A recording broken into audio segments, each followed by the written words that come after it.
North ഇന്ത്യയിലൊക്കെ വൻ hit ആയിട്ട് പോയിക്കൊണ്ടിരിക്കുകയാണ്. അതുപോലെ തന്നെ റീസെന്റ് ഇറങ്ങിയ ഒരു ബേബി ജോൺ എന്ന് പറഞ്ഞൊരു പടം ഉണ്ടായിരുന്നു. അതിനൊക്കെ കടത്തി വെട്ടിയിട്ട് ഹിന്ദിയിലൊക്കെ മാർക്കാണ് ഇപ്പൊ എല്ലാവരും ചർച്ച ചെയ്തോണ്ടിരിക്കുന്നത്. എവിടെ പോയാൽ എല്ലാവരും മാർക്കിനെ കുറിച്ചാണ് പറയുന്നത്. അത് കേൾക്കുമ്പോൾ എങ്ങനെ ഫീൽ ചെയ്യുന്നു?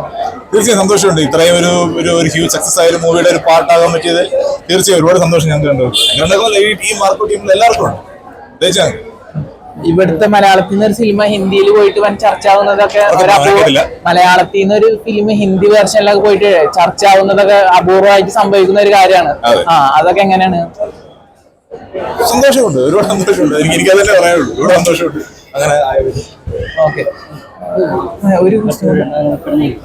അപ്പൊ അതേപോലെ തന്നെ റീസെന്റ് ഒരു റിവ്യൂവർ ഈ മാർക്കോനെ കുറിച്ചിട്ട് തന്നെ റിപ്പീറ്റ് ആയിട്ട് ഇങ്ങനെ നെഗറ്റീവ് തന്നെ എന്താണ് ഇങ്ങനെ ചെയ്യുന്നത് റിവ്യൂവറുടെ പേരറിയാലോ, സീക്രട്ട് ഏജന്റ് റിവ്യൂവർ. അതാണ്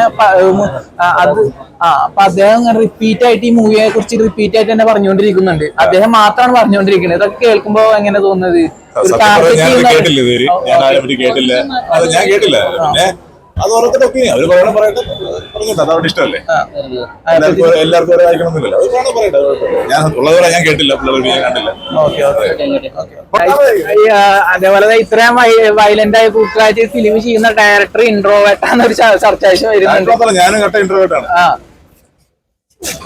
അതന്നെ എന്താണ് ഇങ്ങനെ പറയുന്നത്? അത് ഇത്രയും ബ്രൂട്ടലായ ഡയറക്ടർ എന്തോന്നു പടത്തെ കുറിച്ച് ഒന്നും സംസാരിക്കുന്നില്ല. റിയൽ ഇൻട്രോവേർട്ട് എന്നാണ് അദ്ദേഹത്തെ ടാഗ് ചെയ്യുന്നത് സോഷ്യൽ മീഡിയയിൽ. ഇപ്പോ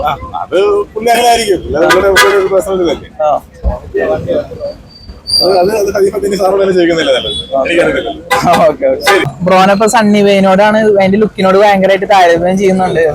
ഇപ്പൊ ഞാൻ അവിടുന്ന് ഒരു കമന്റ് കൂടി കേട്ടിട്ടാണ് ഇപ്പൊ വരുന്നത്. അത് കേൾക്കാറുണ്ടോ? കാണാറുണ്ട്. ചേട്ടന്റെ മീശ ആയിരിക്കും സാർ, ചേട്ടന്റെ മീശ ആയിരിക്കും ചിലപ്പോ എന്നെ പോലെ സാദൃശ്യം വന്നത്. സൗണ്ട് ഡിക്യുവിന്റെ ഒരു സൗണ്ട് കണക്കാണ് ചെറിയൊരു രീതിയിൽ. അറിയാമേ